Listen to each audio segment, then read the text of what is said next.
Before we do the installation of the software to create our security manager, we probably ought to take a moment and talk about what the security manager does. So in our topology right here, we have a PC on this 192.168.1 network. The PC is at .120, and I've got a computer here at .110 that's going to act as our security manager in our checkpoint environment. And it's going to have the IP address of .110. So regarding planning, that's where we're going to have this device in our topology. Now, the second thing we should talk about is, what does this security manager do for us? And that's a good question. What we're going to do is we are going to interact from our PC here with the security manager, and this is where we'll configure policies and change settings, and then the security manager will in turn push those policies out to the firewalls that it's currently managing. And that is referred to as a distributed deployment, where the device being the manager is a separate entity or a separate appliance than the actual firewalls. And it is possible in a small organization to have a standalone deployment. And that's where we have the security manager and the firewall all on one appliance or one device. However, in the lab, what we're going to do is we're going to go ahead and use a distributed deployment, and we'll install the security manager software here on this host at .110.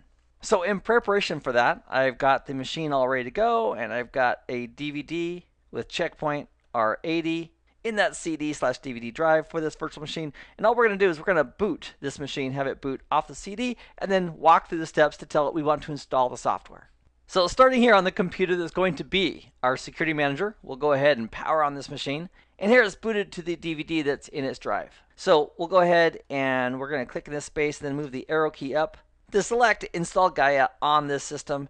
And with that selected, we'll go ahead and press Enter. And to continue with the installation, we'll make sure that OK is selected, and we'll press Enter.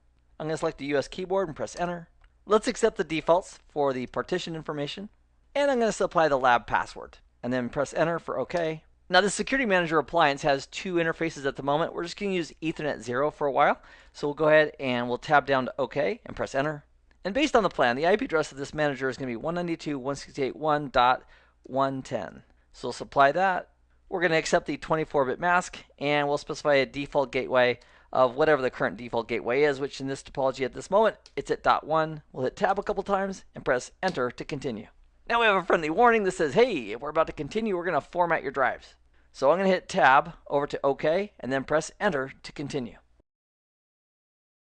So here it's indicating that we need to go ahead and reboot, so we can press Enter to go ahead and reboot the system. And when it comes back, we can do the initial configuration of this security manager by opening up a browser and going to https:// and the IP address we just gave it of 192.168.1.110. So we'll go ahead and press Enter to continue, and we'll save the actual initial config with the web UI for a separate nugget. So in this nugget, we took a look at the basic concept of how the security manager fits in to a checkpoint topology. We also took a look at the installation of the software on the device that's going to be the security manager. I hope this has been informative for you, and I'd like to thank you for viewing.